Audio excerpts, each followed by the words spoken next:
kawander. Ano palang bukod ng lolo ko. Pinapatubigan na. At nang makabawi ulit. Maitatry daw. Try lang daw. Try. Ayun na. Para nandito mga kawander. Mga kawander, oh. Ang daming pinaararo. Saka 5 daw maumpisahan. At baka makabawi. Naka 13 lang daw na nakuha din eh. Ilang hektarya nga rin. 1 hektarya daw pala, mga kawander.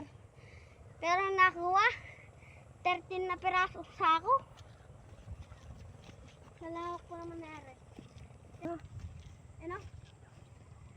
Yan, ang lawak. Ang dawa. Kung may kararula ko din, binato ko na ng putik eh.